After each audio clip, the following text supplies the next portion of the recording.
બોલો ભાઈ સબ સંતન કી જય। ગયા શનિવારે આપણે વાત કરી હતી કે આવતા શનિવારથી ગંગા સતીના ભજનો વિશે મનન કરીશું। બાપુ આપના આશીર્વાદ હશે તો કોશિશ કરીએ કે એમાં કંઈક આપણે ઊંડા ઉતરી શકીએ। ખરેખર તો ઊંડા ઉતરવું એના કરતાં ઉપર હાલવું એ બહુ અઘરું છે, અને ઉપર હાલી શકાય તો સંસાર કરી શકે। તો ઊંડા ઉતરવામાં ખબર નહીં સીપ મળે કે ન મળે, મોતી મળે કે ન મળે, અને પાછા આવીએ કે ન આવીએ, પણ જો ઉપર ઉપર તરતા આવડી જાય। અને આપણે ગઈ વખતે વાત કરી હતી એમ કે જો સંતોએ આપણને ભજનો પીરસ્યા હોય તો એટલા બધા આગ્રહ ન પીરસ્યા હોય કે આપણે એમાં અટવાઈ જઈને આપણો આ મનખો પૂરો થઈ જાય। આપણને એને સહેલું જ આપ્યું। કોઈ માવતર બાળકને અઘરું રમકડું ન આપે, એને એવું રમકડું આપે કે એનાથી ચાલતા શીખે, ચલણ ગાડી આપે કે રમતા રમતા એ હાલતા શીખી જાય, સૂસણી આપે, ઘૂઘરા આપે,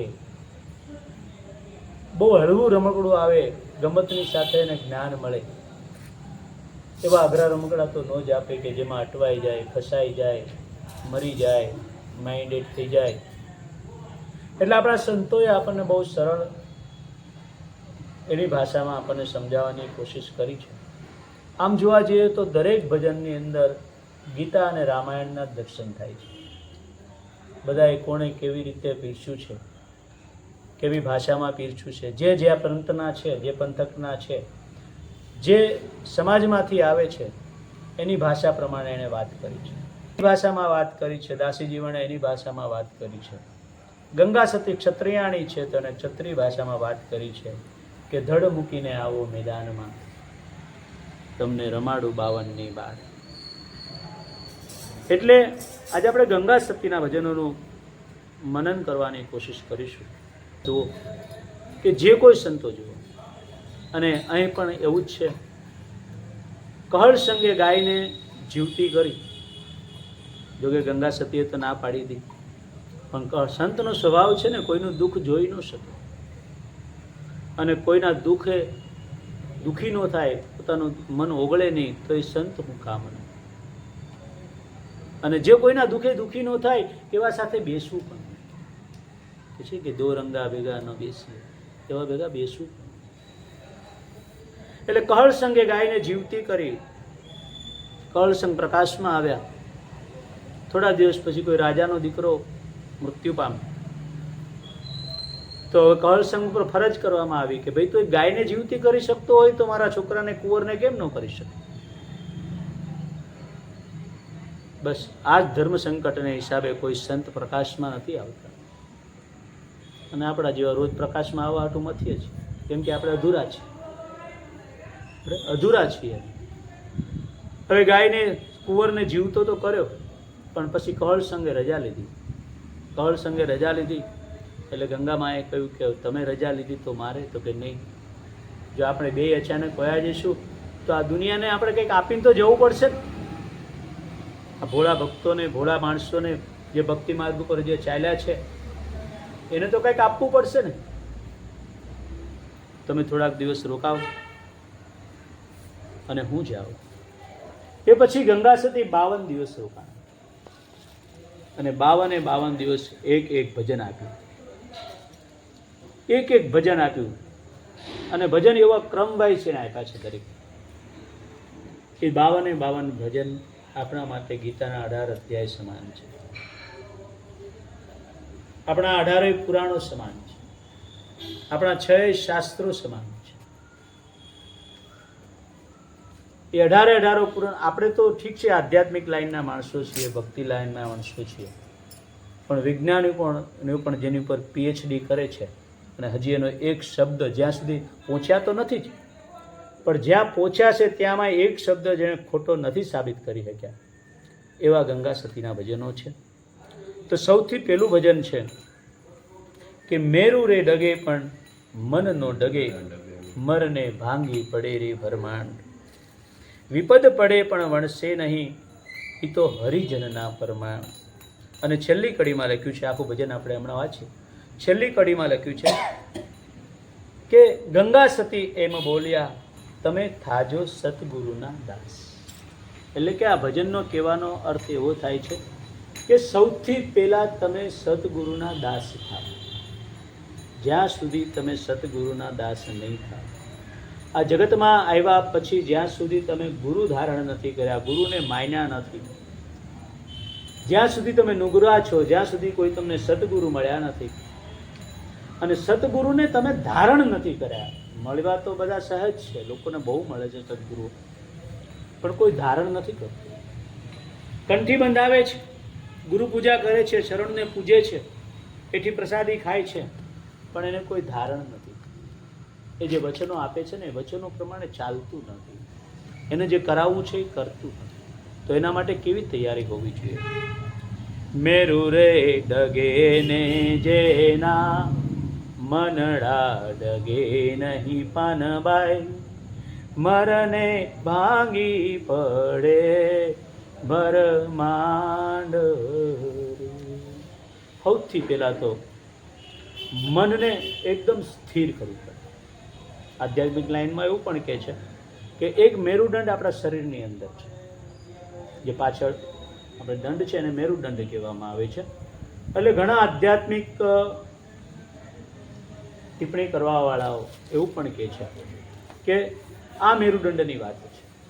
હશે, આપણને ખબર નથી, આપણે ત્યાં સુધી પહોંચ્યા નથી. કદાચ એમનું કહેવું એવું છે કે આ મેરુદંડ વળે એ પહેલાં તું ભગવાનને ભજી. કદાચ એમનું કહેવું એવું હશે, પણ અહીં આપણને ચોક્કસ એવું દેખાય છે કે મેરુ તો ડગે પણ જેના મન ડગે નહીં. એટલે કે તું એક મનો થઈ જા. કે છે ને કે એક મના થઈને નકળંગ આરાધે તો નકળંગ રાજી થાય. એક મનો થઈ જાય. આજ જે નિશ્ચય કર્યો ને નિશ્ચય પછી ફરવો ન જોઈએ. કેમ કે આપણે જ્યાં ચાલવાનું છે ને એ ભક્તિ માર્ગ છે.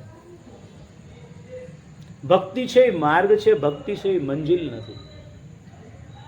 ભક્તિ જેવી રીતે કે આપણે અહીંથી જુનાગઢથી આપણે દિલ્હી જવું છે તો જે રોડ છે, હાઈવે છે, વે છે, એને હાઈવે કે નેશનલ નંબર 8 કે કોઈ પણ નામથી જ એને ઓળખીએ છીએ, અટલ બિહારી માર્ગ કે નરેન્દ્ર મોદી માર્ગ કે જે કાંઈ કહીએ. એવી રીતે આ ભક્તિ માર્ગ છે. અને ભક્તિ માર્ગ પર ચાલતા ચાલતા જેવી રીતે આપણે ટ્રેનમાં જઈએ અને દિલ્હી સુધી જવું હોય તો અનેક સ્ટેશનો વચ્ચે આવે, અનેક સ્ટેશનો આવે. પણ જો આપણે લક્ષ્ય કર્યું હોય કે આપણે દિલ્હી જ જવું છે ને ટિકિટ આપણે દિલ્હીની જ લઈએ તો આપણે વચ્ચે ગમે એવા સ્ટેશન આવે એ કઈ સ્ટેશનમાં આપણે ઊભા રહીએ નહીં. પણ જો આપણે લોકલ ગાડીમાં ટિકિટ વગર બેઠા હોય તો ગોંડલ જાય ને ગોંડલમાં મેળો હોય તો આપણે ઉતરી જાય, પછી મેળાની મજા લઈ પછી પાછા બેસીએ તો કાં પાછું ઘરે આવવાનો ટાઈમ થઈ જાય ને કાં પાછું રાજકોટ આવે તો રાજકોટ વળી પાછું બીજું કંઈ નવીન હોય. એમ કરતાં કરતાં અનેક જન્મો વટે ત્યારે આપણું સ્ટેશન આવે. પણ જો આપણે નક્કી કર્યું હોય કે આપણે દિલ્હી જ જવું છે, વચ્ચે ગમે એવા સ્ટેશન આવે, જો આપણે ક્યાંય ઉતરીએ નહીં તો આપણે સીધા સ્ટેશને પહોંચીએ એટલે સીધા આપણે ભગવાનના ચરણોને પામીએ. પણ કદાચ કોઈ એવું ન કરી શકે અને કદાચ કોઈ પાછો વળવો હોય તો વળે, અને ન વળે તો 84 લાખમાં જો એક વખત વયો ગયો તો પછી કલ્પો સુધી એને પાછું આવવાની કોઈ સંભાવના નથી. એટલે સતત જાગતું રહેવું જોઈએ. ભલે સ્ટેશન ઉપર ઉતરીએ, ભલે મોજ મજા કરીએ, ભલે આનંદ કરીએ, પણ ભક્તિ માર્ગને ભૂલવો જોઈએ નહીં. તો ભક્તિ માર્ગ ઉપર હાલવામાં ગંગા સતી એમ કહે છે કે મેરુ તો ડગે પણ જેના મન નો ડગે, મરને ભાંગી પડે બ્રહ્માંડ. ભલે ને કદાચ ગમે તે થઈ જાય, અહીંયા બેઠા છીએ તો ભલે બારે મેઘ ખાંગા થઈ જાય, વાવાઝોડું આવે, ગમે તે આવે, પણ અહીંયાથી નથી હલવું એટલે નથી જ હલવું. આવો જે નિશ્ચય કરવામાં આવે છે એને કહે છે કે મેરુ તો ડગે પણ જેના મન ડગે નહીં. પછી શું કહે છે? હમણાં જે આપણે વાત કરીએ ના, પડે પણ વણશે નહીં ને ઈ તો હરિજનના પર માણ. જો તમે હવે તમે ભગવાનના માણસ છો, જો તમે મન અડગ કરી નાખ્યું છે તો સીધી વાત છે તમને હરિમાં વિશ્વાસ બેસી ગયો. હરિ કહેતા આપણા જે દુઃખ હરે છે એને હરિ કહેવામાં આવે છે. ભગવાન વિષ્ણુને હરિ કહેવામાં આવે છે. જે આપણું દુઃખ હરનારો છે, આ સંસારમાં આપણને મોકલીને આપણું પળે પળનું જે ધ્યાન રાખનારો છે એને હરિ કહે છે. જો હવે તમને એના પર ભરોસો આવી ગયો છે, તમે અડગ મન કરી લીધું છે, તમને એની પર ભરોસો છે, તો પછી ગમે એવી વિપદ આવે એમાં માણસ વણશે નહીં. કદાચ લાખો રૂપિયાનું સાત્વિક માર્ગ પર ચાલતા ચાલતા કરોડોનું દેવું થઈ જાય. સાત્વિક માર્ગ ઉપર ચાલતા ચાલતા ઘર કુટુંબ અને બધા સમાજ વિપરીત થઈ જાય. કદાચ આધિ વ્યાધિની ઉપાધિ ત્રણેય પ્રકારની ત્રણેય વ્યથા ઊભી થાય, પણ છતાંય માનસિક રીતે જે વણશે નહીં, પોતાનો માર્ગ મૂકે નહીં. ભાઈ રે હરખને શોકની રે આવે નહીં હેડકીને, શિષ તો કર્યા કુરબાન રે. પછી એ સ્થિતિને સ્થિતિ પ્રજ્ઞ કહેવાય. જે સ્થિતિ છે એનું ઉચ્ચ પ્રકારનું જ્ઞાન હંમેશા રહેશે. સતગુરુ વચનમાં શુરા થઈને ચાલે રે, જેણે મેલ્યા અંતરના માન રે. હવે જેણે અંતરના માન મેલી દીધા છે ને એને પછી સતગુરુના વચન બરોબર ઉતરી જાય છે. કે વાત સતગુરુ વચનમાં શુરા થઈને ચાલે, પછી તો એને પૂર ભરોસો છે. પણ અંતરના માનના બે અર્થ થાય છે. આપણે 90% એવું જ સમજીએ છીએ વધારે પડતું કે અંતરના માન એટલે આપણે અંદરથી આપણને કોઈ માનની ઈચ્છા. વાત સાચી જ છે, અંતરના માન એ વાત સાચી છે, પણ એનાથી હળવો શબ્દ છે કે તમારી ને મારી વચ્ચે જે અંતર છે, દરેક માણસોની વચ્ચે આપણે અંતર છે, એ અંતરો ભાંગી નાખવાના છે.